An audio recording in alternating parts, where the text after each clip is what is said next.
Hi, college algebra students. Hey, as we go over these notes, I started writing the notes before I decided to make a video. So as you're watching these notes, please feel free to pause and fill out your own note sheet. On much of the front page, the note sheet is going to be filled out, and then I'll fill them out with you. But today we're studying inequalities, which are greater than or less thans. And these are simple inequalities. And to solve them, we would solve them the same way that we solve an equation, with the exception of multiplying or dividing by a negative. So as I go through the process of subtracting 1 and dividing by 2, I get x is less than 3.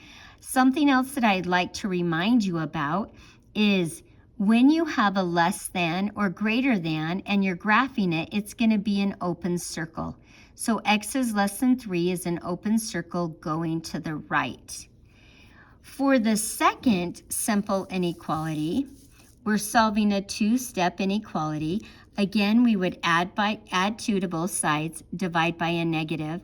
Hey, and when we divide by a negative, I wanted to personally etch that out.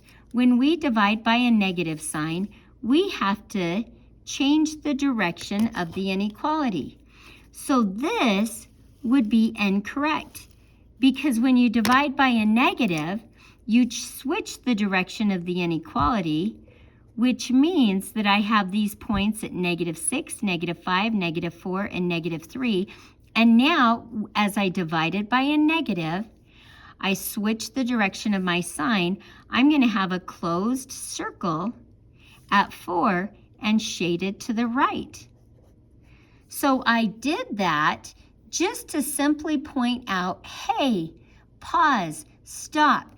Guys, when you divide by a negative, don't forget that you have to switch the sign. And I actually put those in your notes and highlighted it right here. Switch the inequality sign when multiplying or dividing by a negative. Okay, let's remind you about compound inequalities. Compound inequalities are when you have more than one, kind of like a compound fracture. You have more than one break. So for an or an and, oftentimes it's written as two totally separate inequalities like this. In fact, every time you have an or, they're going to be two separate inequalities. So you do our steps of solving, like divide by 2, x is less than 5, or subtract 1, x is greater than 8. I often think about this as the bleachers in our new gym or the bleachers of Skaggs football field. So I can sit on one side of the bleachers or the other. Maybe I want to be near the entrance because I'm waiting for someone, so I sit here. Or maybe I want to sit next to the band so that I can scream and shout and cheer with them. I'd be over on this side. So an or means you can be in one place or the other. And its graph points most of the time in two different directions, like this, like the oars of a boat. An and is like this. So sometimes you see them written as one equation with 3 sections, and sometimes you see them with the word and.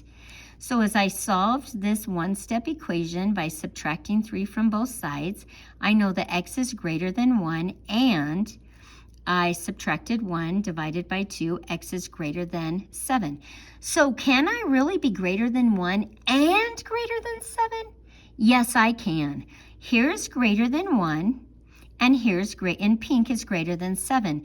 So what is the portion of the graph that they have in common? To be an and is the portion of the graph that they share or they have in common. So for this graph, my answer would be here. So an open circle at 7 shaded to the right. So we want, every time I've answered these questions, I've had my answers in algebraic notation, such as this, x is less than 3, or x is less than 5, or x is greater than 8. Now we're entering college mathematics, and we often use interval notation to list our answers. So let me show you what that looks like. And then I'll go back and star this because I forgot to answer that question, but I'm gonna go back and answer this question after I talk about interval notation. So interval notation, and I'm gonna draw a little graph so that this makes sense. So I would have the number 7 with an open circle going forever and ever to the right. Well, for interval notation, if you have a greater than or a less than, it's denoted by parentheses. If you have a greater than or equal to, less than or equal to, it's denoted by brackets. And if you ever need to, which we will, if you ever need to use the infinity sign, like negative infinity, it's closed in by a parenthesis because we never reach infinity. So that's why it's a parenthesis. We'll never get to negative infinity. It just keeps going on and on forever. And if I have positive infinity, it's gonna be encircled by a parenthesis. So how does that translate to our graph? Well, if we have an open circle, we're gonna have a parenthesis like this. So I would have a parenthesis 7, I would go to infinity and close it with a parenthesis. For my next example, because I have a closed circle is another symbol for a bracket.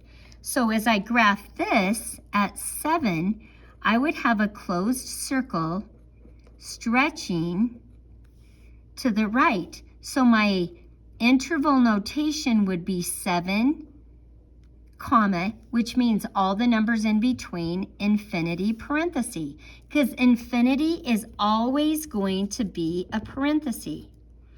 So for this and equation, this is another way to write an and equation where x has 2 boundaries and it must stay between those boundaries. Here's what the graph of this would look like. X is greater than 3, so I would have an open circle at 3, and less than or equal to 10, so I would be between 3 and 10. Because 3 is a beginning point but not included, it would be a parenthesis.